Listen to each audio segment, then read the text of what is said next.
And I hope you will appreciate the updates that Mike, George, and John are going to be providing members today towards that end. And I do encourage you, of course, if you do have questions during this town hall, we'll be taking them through the Q&A feature of the platform. And we'll be considering those at the end after Mike, George, and John give their updates.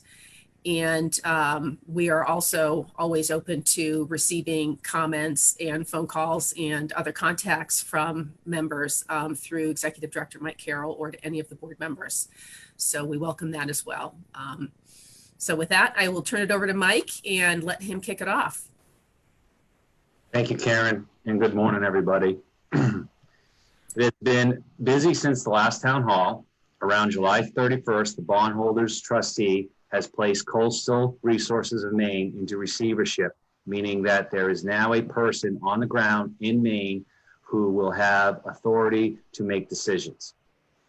This is a positive step because up to now, the final decisions had gone through the bondholders trustee and legal counsel in Boston, which was not an efficient means of doing business. Having a Maine-based receiver will both relieve the MRC of tasks it had assumed to keep the plant secure and help move the process along more efficiently with any potential new investors. MRC has been working with the receiver, John Thibodeau from Windsor Associates, over the last couple of weeks, getting everybody up to speed and assisting in any way we can to keep the progression going forward towards reopening the plant. John's office is out of the Portland area, but John is originally from Bangor and knows the area well. MRC will be working directly with DEP to make sure MRC will still be working directly with DEP to make sure all the requirements are met while Coastal is in receivership. But the remaining staff on site at Coastal will now be reporting to Mr. Thibodeau. We do not expect that receivership status will affect the current MSW disposal activities for members. The MRC did issue the 2020 second quarter distribution checks this week, and members should be receiving those the first of the week. We have received 7 letters of interest from potential investors for Coastal, which is 3 more since our last meeting. Most of these prospects' backgrounds are in some type of re-energy. An investor's questionnaire was sent out this week to all 7 prospects that have submitted letters of interest. The questionnaire requires prospects to provide information such as their financial capabilities and how they propose to structure the deal. The questionnaire will be used as part of the vetting process. The questionnaire deadline for return to the receiver is August 28th, but we expect to see a couple of them earlier than that. MRC's expectations after the questionnaires are in would be to review with receiver and bondholders trustee, then start scheduling interviews to narrow down the selection process. I have had a conversation with Mr. Thibodeau that the timeline of reopen this plant is essential, and John understands and seems to be on the same page as the MRC. MRC looks forward with working with the receiver and the prospective investors that have submitted letters of interest. That's my update at this time, and I'd like to turn it over to Jonathan Pottle to review the MRC legal aspect of things. Great, thanks, Mike. So I'll give kind of a brief legal status update, and good morning, everyone. So just to pick up on what Mike was saying, so as folks now know, or if you're learning for the first time, a receiver has been appointed by the court. A receiver or receivership is not a bankruptcy. I just want to repeat that. It's not a bankruptcy proceeding. It's really a tool that creditors have available to them if they want to utilize that as part of a default on their loan. And that's what's happened here. The bondholders, who are the secured creditor to the Coastal facility, have opted to get a receiver appointed by the court to essentially help. I would say there's kind of two aspects of it that we're all focused on, quite frankly. Is one is to ensure the integrity or stability of the coastal facility, and also look at what's the highest and best use and value of the facility, which I think is clear, at least to MRC and all of us, is a reopening, and that's what all our efforts have been focused on. That is the best value of that facility.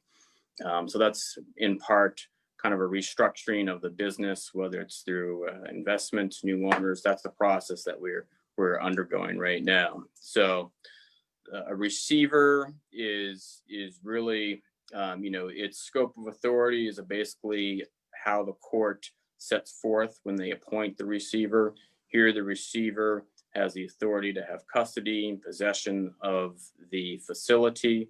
So the receiver, for lack of a better phrase, is kind of like a caretaker of the facility. I think that's important because, as folks probably know, MRC was very much involved in I'll call it a cleanup process of the plant when the temporary shutdown began.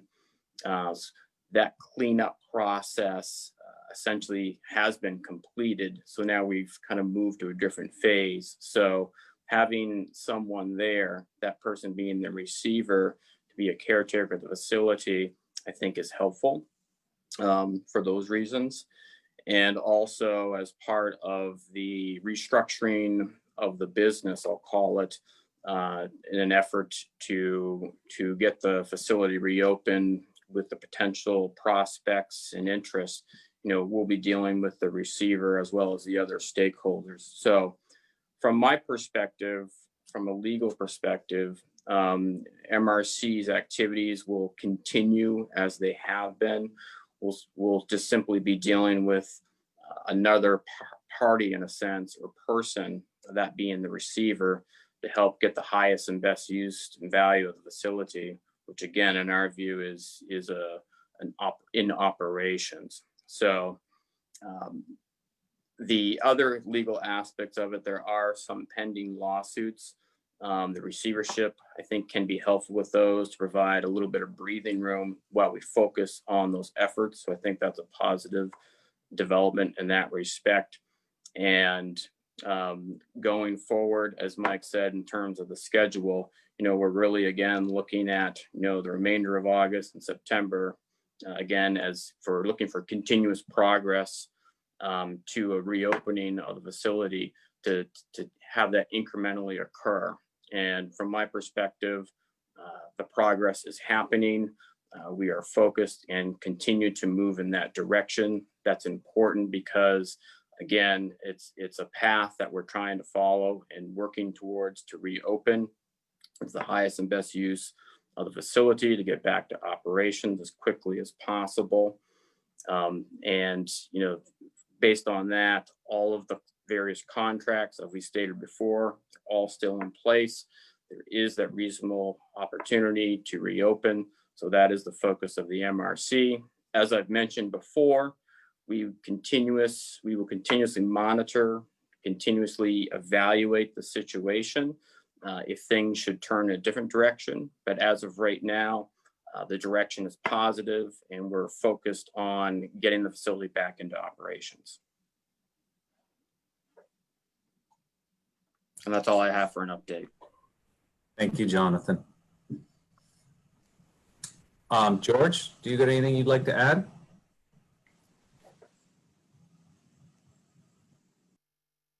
Let me try this again. I'm muted. Thank you, Michael, and good morning, everyone.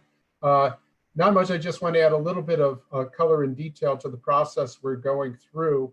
As Michael represented, the MRC is actively engaged with the receiver. There's both the process of getting up to speed, but also getting to the point where we can move forward and continue to progress, and we do see that progress occurring. I think the first piece, which is securing the facility, I think the facility is stable, and we're in a mode of trying to make sure that the facility's value is maintained at a minimum of cost, and making sure that the essential utility and other services that the plant needs are there, that at this point, the waste has been cleaned out, so the facility is under control, And again, as Michael mentioned, DEP requirements have been met. So I think that piece of the interaction is somewhat stable. There are always more details to address and continually ways to understand how to control the costs of doing what we need to do as we go forward through the summer. I think the second piece is working with the receiver and frankly other parties to move towards reopening the facility. As Michael mentioned, there are 7 entities that sent letters of interest, either to directly or indirectly to the MRC, expressing their interest in reopening the facility. Some of you in the audience are represented in the audience on this call, as we've seen. So I want to assure you that we're looking forward to receiving your responses. And whereas the outside deadline is August 28th, we understand some may come in as early as today or tomorrow. So when they come in, they will be reviewed with the receiver. The receiver has indicated that he will be working with the MRC, and that the MRC will continue an active role to make responses more viable to the extent we can. Just to understand the process, this is not a simple case of someone coming forward with a hard number. There are a lot of considerations. There will be conditions on the responses, and we'll need to work through what those conditions mean, how credible the responses are. That's a process that will take some communication and coordination and thought among the various stakeholders who are reviewing the responses. So we are working on that process and the criteria for evaluating what will be, we expect, in some respects, fairly comprehensive and perhaps conditioned and complicated responses to the questions that went out. But that process is moving forward. We do have a timeline for it, and we're encouraged at what we're hearing, that there are some very interested parties that will be submitting some very interested proposals. And again, we're aware that representatives of all parties are on this call and hearing this update. So I think, it's important to understand and have that perspective on where we're going. Likewise, there's been a question about who will be operating the facility going forward. The MRC has done some work to look at pre-qualifying operators and looking at the characteristics that operators would have. For those operators around the call, be aware that you are noticed. We are aware of you and we are moving forward with the process, but we are working with the receiver on this. And again, we're transferring information to the receiver, who is at the focus of this process. And hopefully it's a collaborative one that leads to a successful outcome, which in our view is to reinstate the facility as a going concern, in which case it would have the greatest value, not only in providing service to the municipalities, which is the goal of the MRC, but also for those other creditors, secured and unsecured, who seek to recover from the conditions that occurred at the time of suspension of operations. So that's my response, and I'll kick it back to you, Michael, and thank you for the opportunity.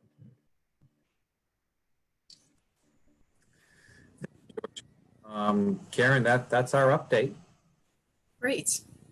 Well, thank you all for those words and comments on the status.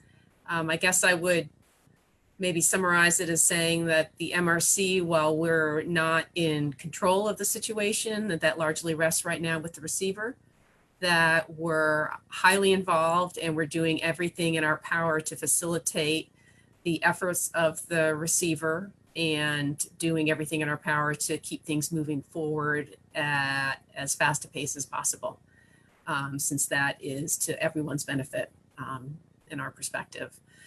So I will remind folks in the audience that we're taking comments and questions through the Q&A feature of the webinar or whatever we're on. And we do have one in there, which is asking for, I'm not sure if they missed it or if they just want some expansion on the discussion of what is the timeline that we're looking at, and will there be a cost to sending towns? So perhaps somebody could talk a little bit more in depth or offer additional comments on what the timeline looks like for the responses and perhaps the narrowing down and or selection of a prospective investor, purchaser, financer. George, you want me to take that? I can take that. Yeah, take So- it, I'll add something at the end. Yeah, so with the timeline and the prospective buyers having a deadline of the 28th, which we do, like I said, expect to see some of those possibly come in earlier than that. I would assume with review of that between the bondholders, bondholders trustee, MRC, and the receiver, we would be into September, mid-September to schedule interviews, and then due diligence and negotiations for the selected candidate would start. So I would assume mid-October to the 1st of November for a buyer to be in place, or at least things to start towards the reopening. That would be my assessment. And Michael, if I could add to that, and I'm speaking directly to you prospects out there in the audience, be aware that there's impatience at this end, so please get your proposals in as soon as you can, and we look forward to receiving them. But those that are bolder and can move forward more quickly and more expeditiously, that will be appreciated at our end and will be taken into account when we do our evaluation. Time is very important here.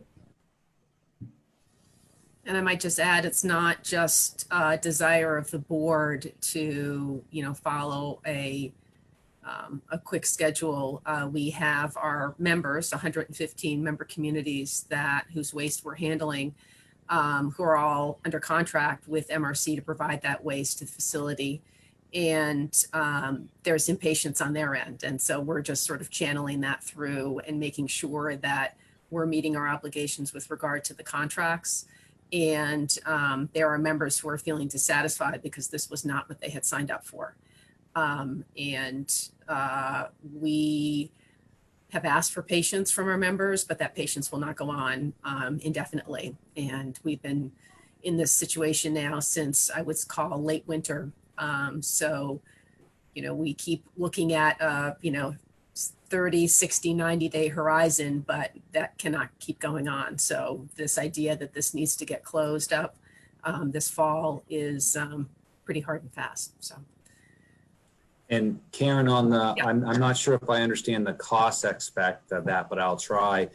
We don't foresee right now any, we're taking care of, we're following all the contract guidelines. Like I said, the distribution checks are been authorized, been cut, and everybody should have those next week. And at this time, we don't see any type of additional cost to members. We're taking care of everything with the waste and that type of thing. So I'm not sure what the cost question was, but we don't foresee any additional cost at this time. Well, I think it's worth reminding folks that we have existing contracts in place, and those contracts actually cannot change without going back to the membership to get consent for those sorts of things. So, for example, we have set in the contracts the tip fee, and that is what the tip fee is, and it can't be changed unless it meets certain criteria in the contracts. And we do not, as you said, envision that happening at this point. So,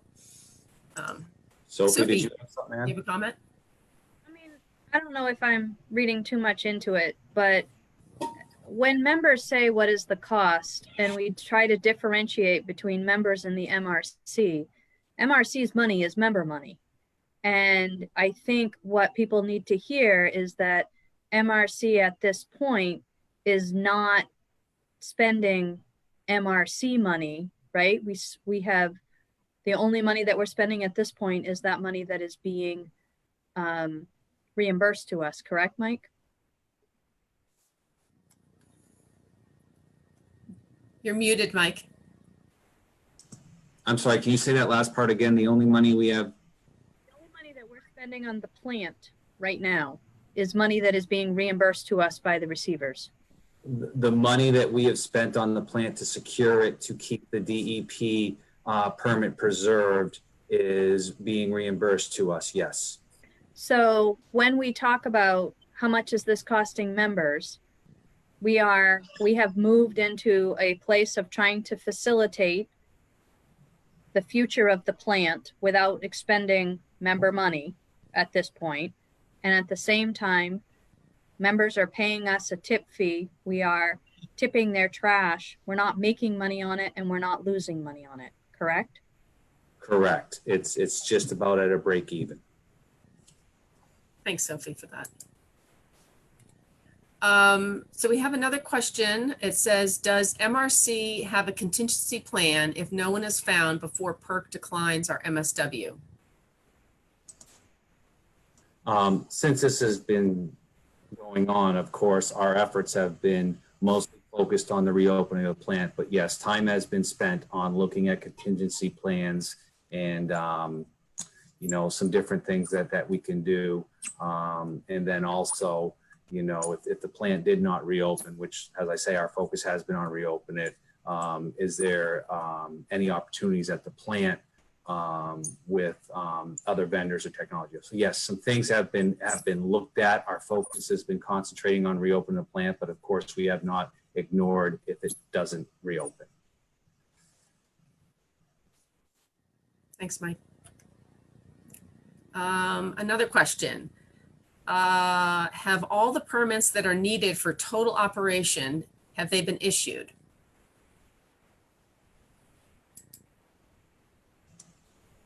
So I'm not sure if I know what they mean by all the permits, but we have worked with the DEP on the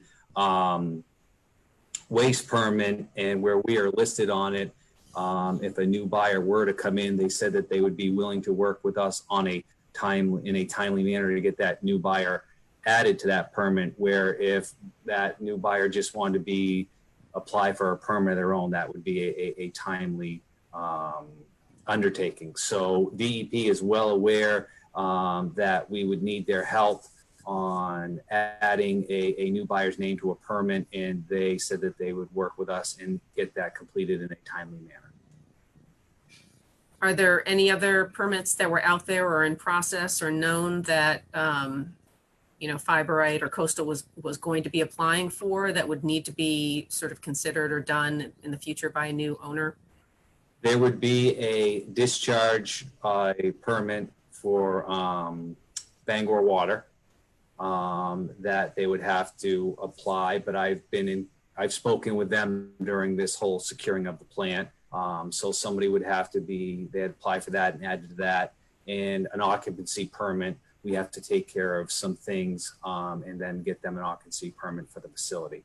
But all of those things we're aware of, and those folks are aware of the state of the plant and are willing to work with us to get those things completed in a timely manner.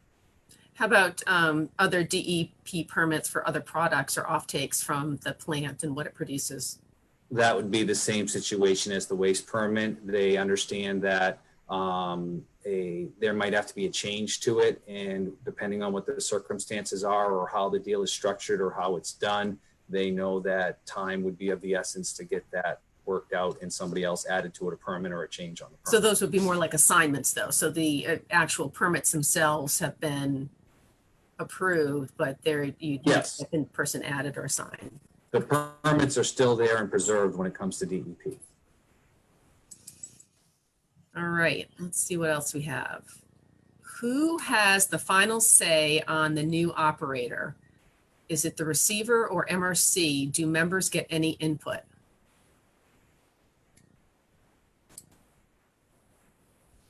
Who wants to take that one? George, can you take that one with the contract background in the vetting process? Sure. Okay. So final say on the new operator. I think that, again, I'm going to assume that the operator refers to the entity that would actually manage the day-to-day operations of the facility itself, receiving waste, running the equipment,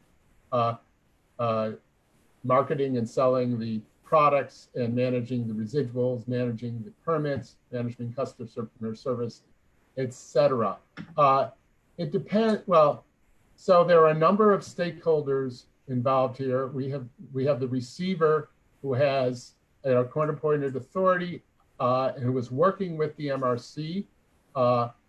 And I think the receivers, of course, working with and for the bondholders as the primary secured creditor. So I think that's where the decision comes in. On the other hand, if a proposer comes in and proposes to use a certain operator, and that operator's qualifications and capabilities are acceptable to the other stakeholders, including the MRC and the bondholders, then strictly speaking, it would be the proposer who would make that assessment as to who would be the operator. I think so that it depends on what the proposer proposes and what the reviewers of the proposal and the other stakeholders will accept. So I think the answer is there are actually a number of parties in here. At the end of the day, the DEP also has a level of oversight and approval right as well in terms of who is the operator capable, is there sufficient technical and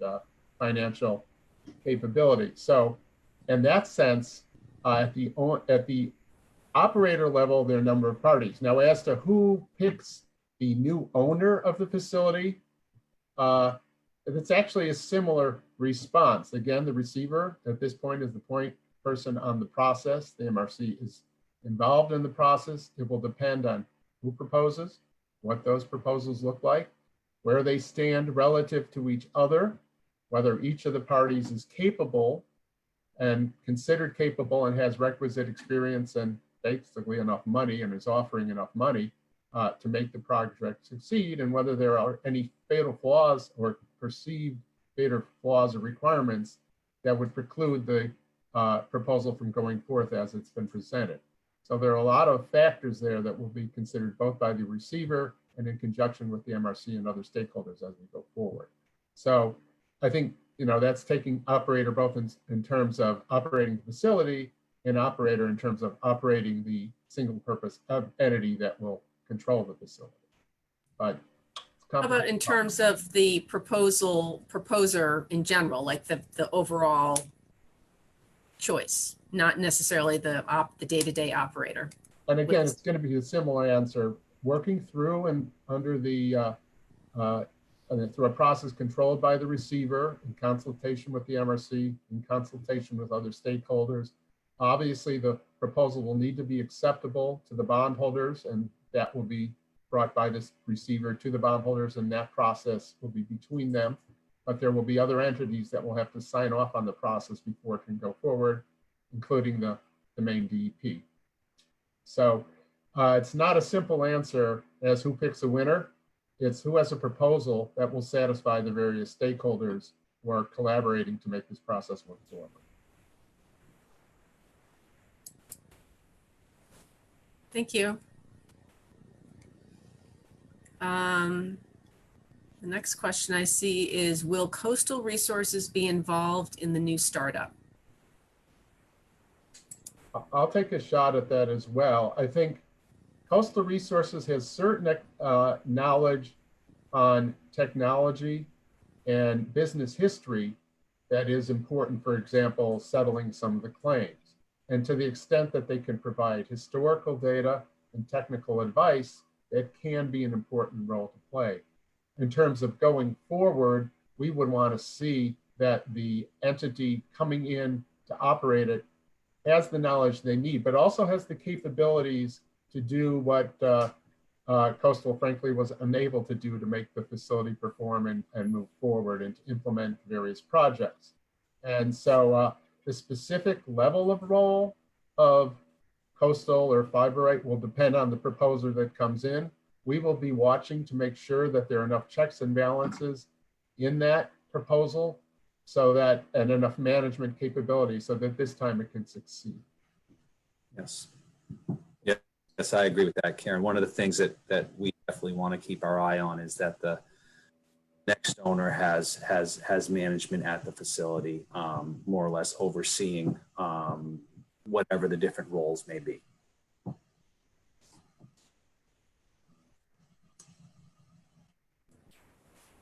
Thank you. All right, another question here. Can you review the problems with the financial flow of the Fiberite operation that led to the present situation?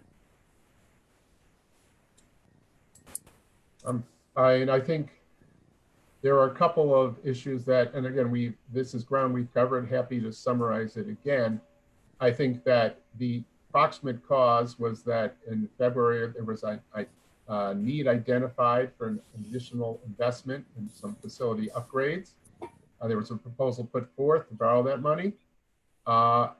We worked on that proposal for some time, but it became clear, I believe in late April or May, that that money would not be advanced. And when the money was not made available and it could not be replaced, that's when Coastal was forced to suspend operations. I think a bigger picture, why was there a need for money? I think that came out of some improvements to the plant that were identified in late November. The facility was in a negative cash flow position because of that. It wasn't, in particular, the back end was not operating at the rate that was anticipated at the start of this process, and there were improvements that were identified to make that happen. The improvements, frankly, Coastal was unable to bring in the funds for various reasons to make those investments before May 2020, and that's when operations were suspended.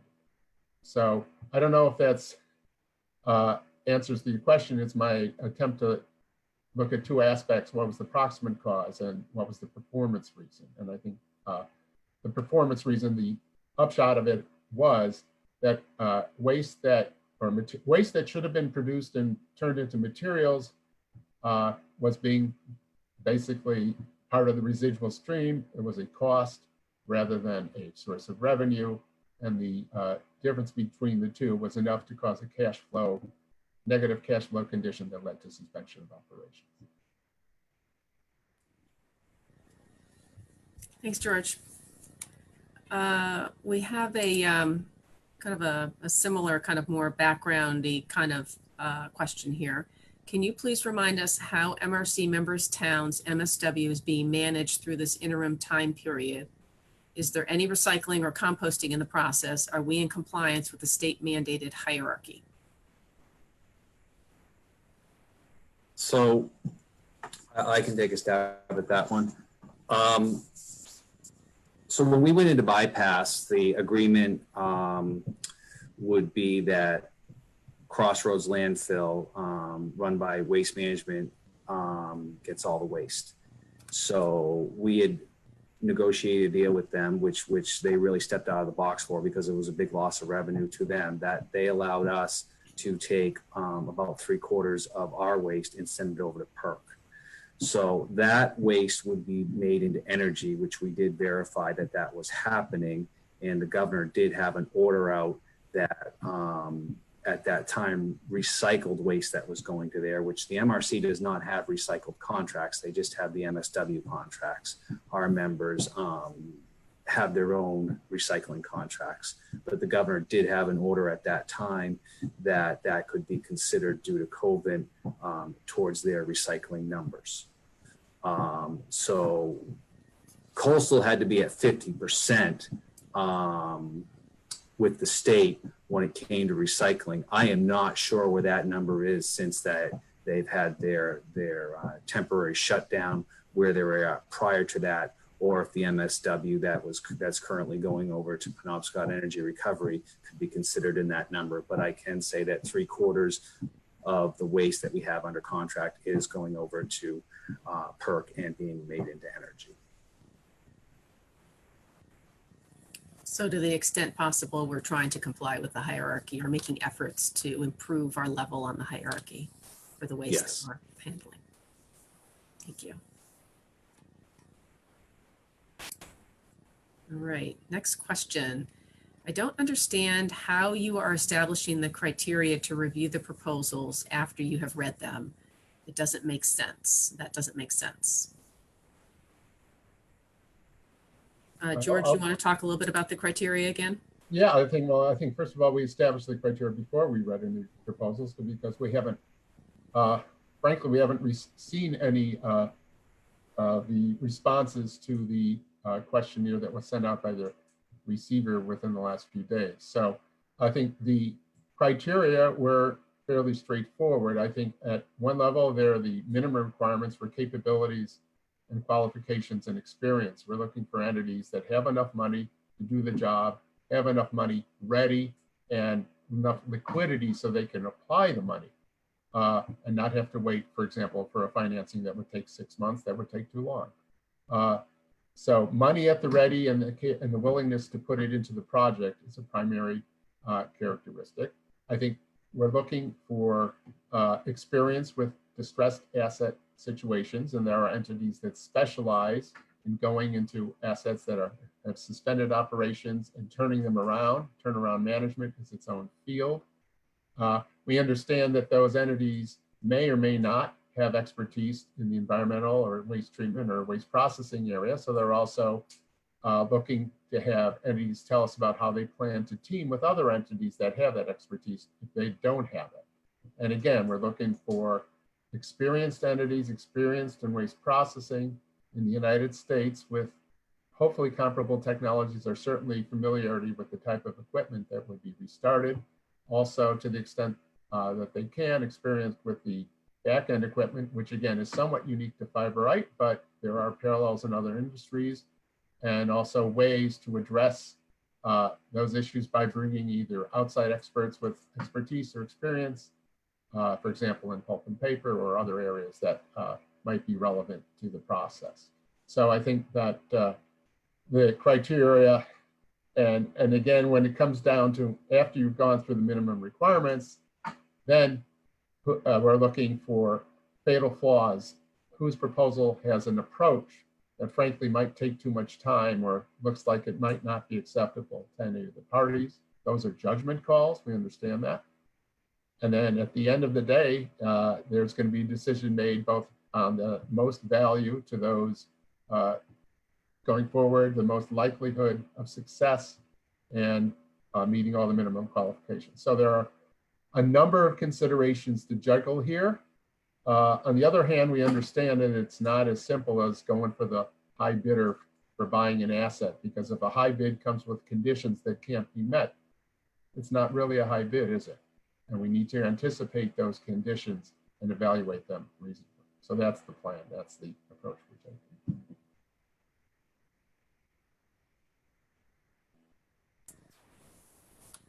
Sophie, did you have a comment you wanted to make in addition to that? No. Thanks, George. Another question, will member monies be used to help defray legal costs associated with the lawsuits naming the MRC as co-defendants? And perhaps to start off, we could get reminded of what lawsuits there are that might name MRC as a co-defendant? Sure, yeah. In terms of the lawsuits in which MRC is named as a party in interest or potentially co-defendant, I guess, those essentially are what I'll call mechanic lien cases. So there is several of those that are pending. In terms of legal cost to MRC, we've taken, in my view, the most efficient approach to it. As I mentioned earlier, the idea now is to have some focus for the receiver to seek a reopening, go through this process.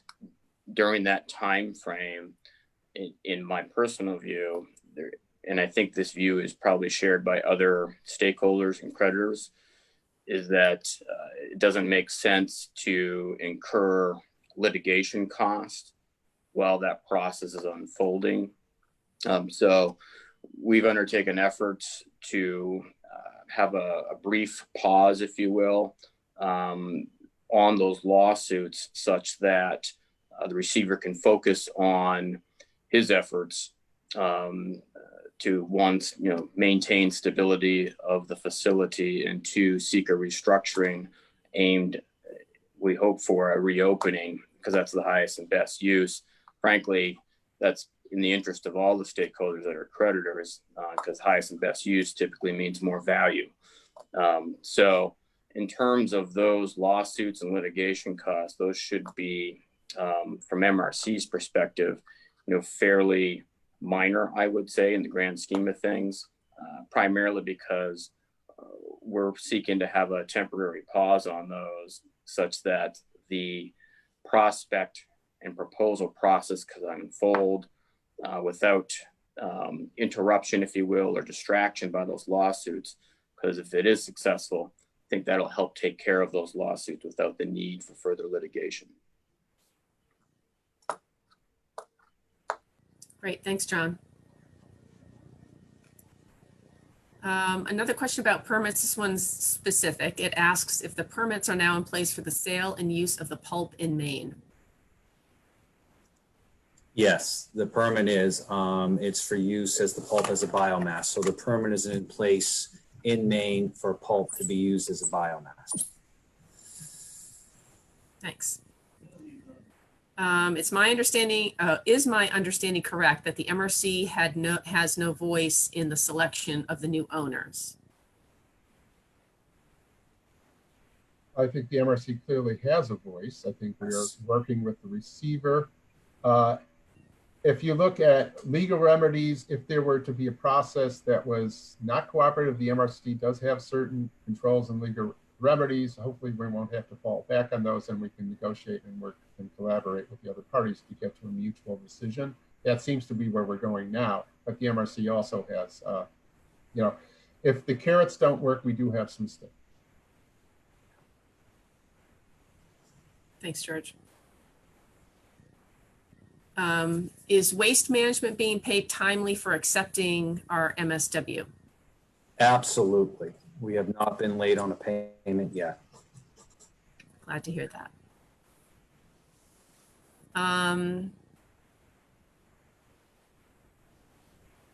Just a couple comments from folks here. One is that PERC's operation is not considered recycling. I think that was maybe from the same person who had asked the question about PERC. And then there was another comment which just got disappeared, which I didn't read. It was. I just want to pass on my thanks to you all for your competence in dealing with this seriously complicated situation. Thank you very much, Sophie. Not often we get thanks. I didn't want to miss out on that one. No, I did not.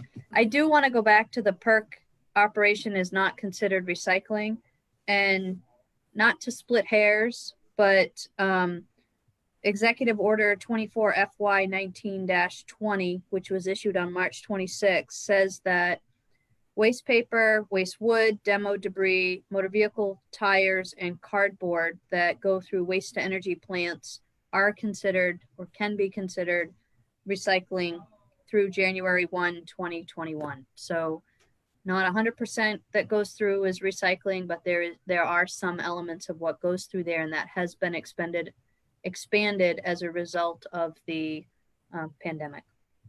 Thanks, Sophie. That's helpful.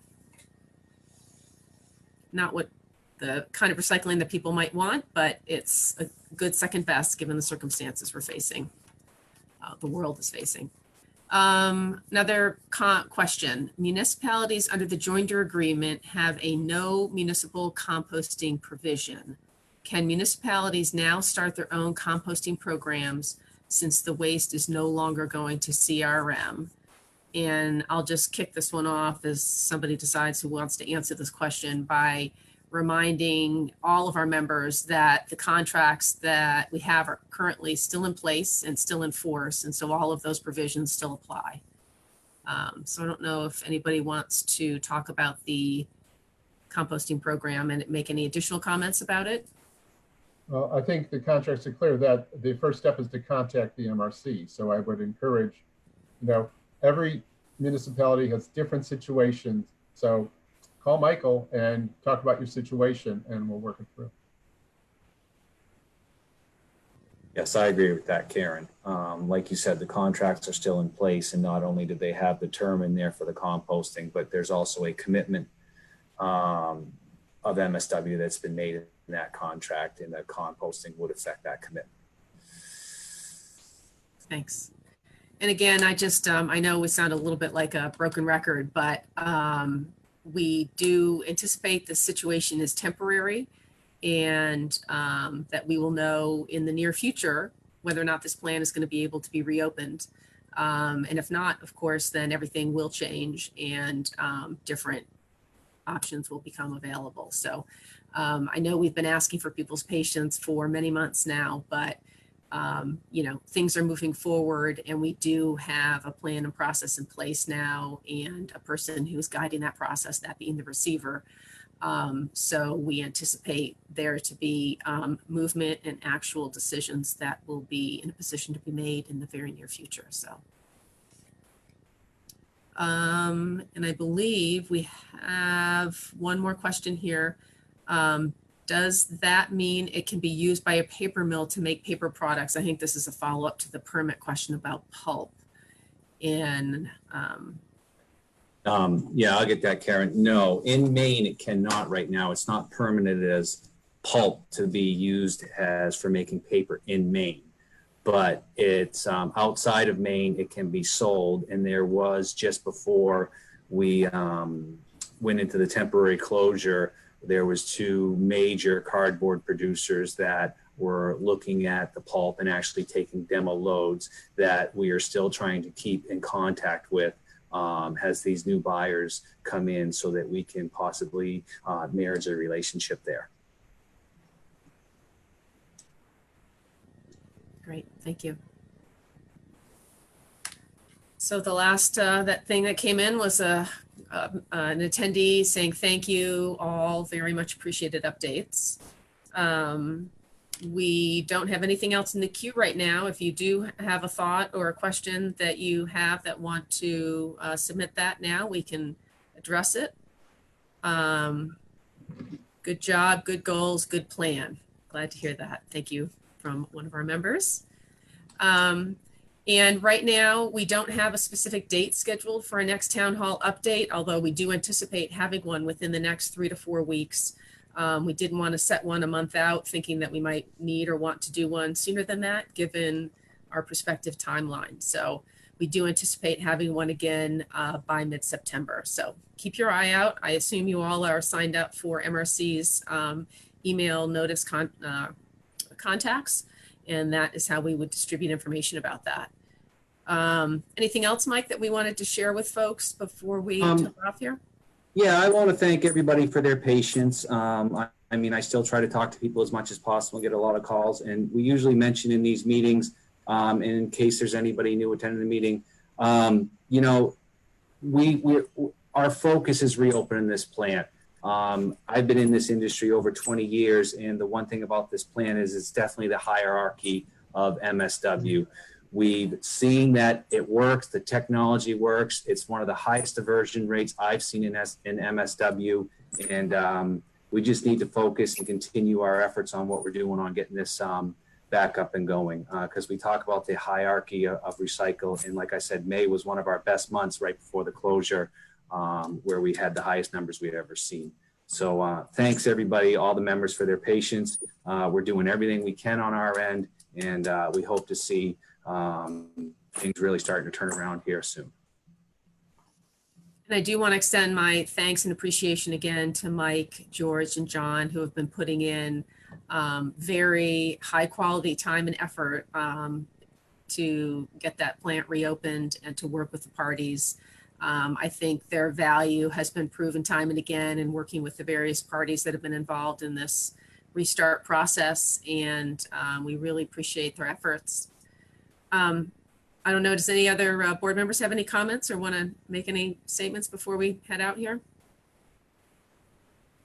Well, thank you all again for attending. We appreciate it, and we look forward to seeing you again on our next call. Everybody have a great day. Enjoy this nice weather. Thank you, everybody. Thank you. Bye-bye.